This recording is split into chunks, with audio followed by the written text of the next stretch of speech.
pembentukan Undang-Undang Dasar 1945, yaitu dibentuk oleh Badan Usaha Penyelidikan dan Persiapan Kemerdekaan Indonesia yang dibuat pada 29 April 1945.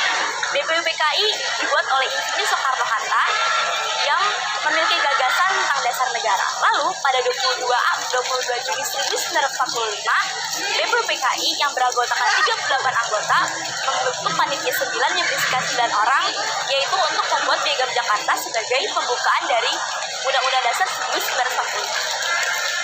Pembukaan Undang-Undang Dasar 1945 yang berasal dari Piagam Jakarta mengalami perubahan, yaitu yang awalnya ketuhanan dengan kewajiban menjalankan syariat Islam bagi pemeluk-pemeluknya menjadi ketuhanan yang Maha Esa.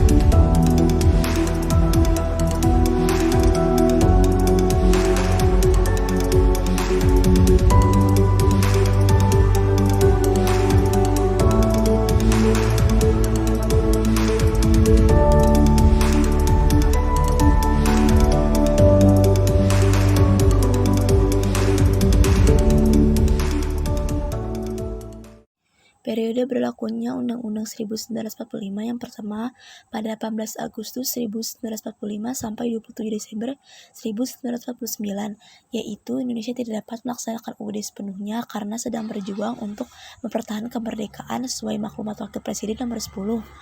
Lalu pada Konstitusi Series 1949, yaitu 27 Desember 1949 sampai 17 Agustus 1950, yaitu pada masa ini sistem pemerintahan Indonesia adalah parlementer.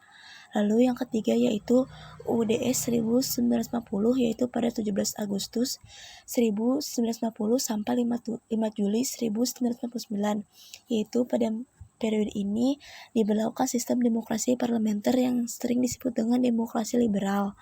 Lalu yang keempat yaitu kembalinya ke UUD 1945, yaitu pada 5 Juli 1959 sampai 1966, karena situasi politik pada masa sidang konstituante 1599 di mana banyak saling tarik ulur kepentingan partai politik sehingga gagal menghasilkan UUD baru.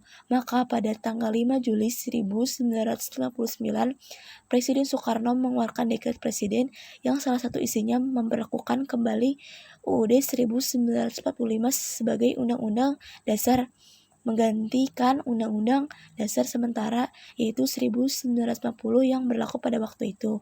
Lalu yang terakhir yaitu UUD 1945 pada masa Orde Baru, yaitu 11 Maret 1996 sampai 21 Mei 1998, yaitu pemerintah menyatakan akan menjalankan UUD 1945 dan Pancasila secara murni dan konsekuen. Jadi untuk menjawab semua pertanyaan-pertanyaan apa itu konstitusi itu seperti apa. Nah, jadi dapat disimpulkan kalau konstitusi merupakan keseluruhan sistem ketatanegaraan suatu negara yang berupa kumpulan peraturan yang membentuk atau mengatur suatu pemerintahan dalam negara.